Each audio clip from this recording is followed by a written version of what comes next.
that's more better and safe for many people. Kasi pinapaunawa namin sa kanila kung paano ka makikipag-anuhan na safe, na hindi ka makakabuntis, na hindi ka magkakaroon ng sakit. Kasi we are aware of all these things. Ayaw namin. Gusto namin maging healthy ka habang nagtatrabaho ka sa kumpanya. Karamihan ng mga Pilipino, pagka meron akong mga bagong Pilipino, hindi nila matanggap. Tatanungin nila ako in advance. Pero lately, makikita ko na sila nakikipag-anuhan na sa ibang anuhan na. Tapos yun, malalaman mo na lang, kailangan mong pauwiin kasi buntis na siya. 'Di ba? Malalaman mo na lang, kailangan mong i-process yung papeles niya kasi kailangan niyang umuwi. Kasi lumalaki na ang tiyan niya, 'di ba? Maraming ganitong sitwasyon sa ibang bansa. Ako na nagpa-facilitate ng training, ako na head ng training, kailangan ko sa kanilang ipaunawa dahil lalong-lalo na 'pag mga bata pa, lalo na 'pag mga bata. Kasi yung training para sa lahat yun, eh. Hindi lang yun para sa may asawa, para sa lahat ng empleyado yun. So, marami ring mga binata at dalaga, 'di ba?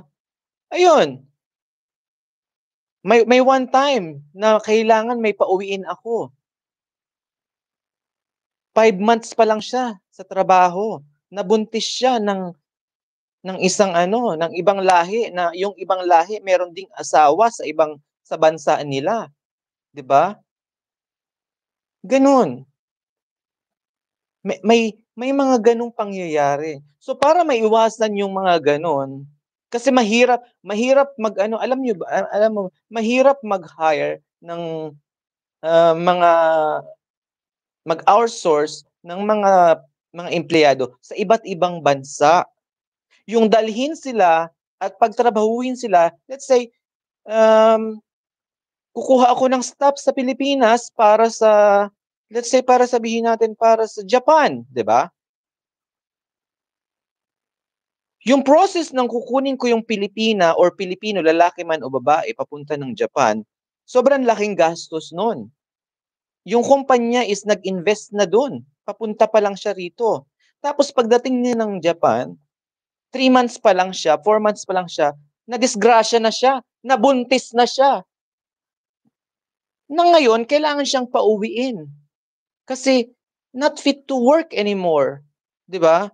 And papeles niya single pa. Tapos yung nakabuntis sa kanya, may asawa na rin pala, 'di ba? Meron na rin palang sabit, 'di ba? So, yun yung purpose ng department ko. Yun yung purpose ng training ko.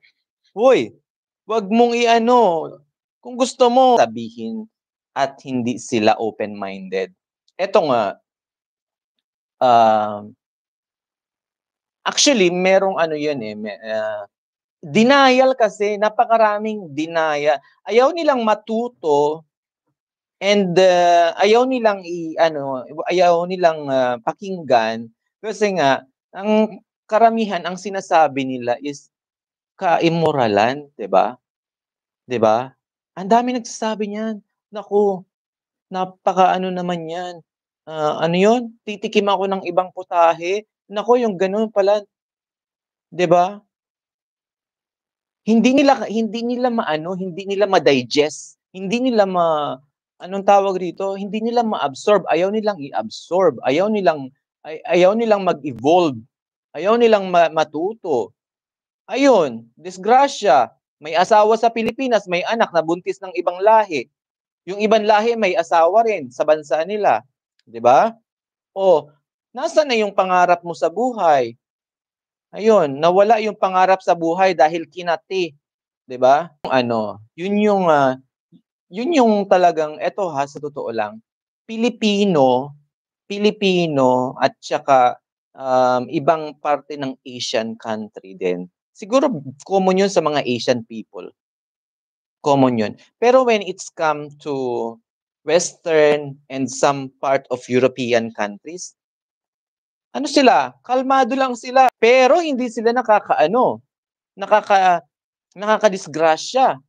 Hindi sila nakakadisgrasya, 'di ba? Kung meron man, 1% lang. Ang karamihan na nakakadisgrasya diyan is kapwa mo rin mga ano, Asyano, 'di ba? Yung Pilipina, nabuntis ng Indiano, yung Indiano may asawa sa India, 'di ba? Wala, uwi siya ng Pilipinas, 5 months pa lang siya, 'di ba? Uwi siya ng Pilipinas and hindi na namin alam ano pang iti-trace namin, wala. Kasi lahat ng rules, lahat ng awareness ginawa na namin, training and everything, 'di ba? Pinaalam na namin sa inyo darating at darating yang kakatiyan, 'di ba?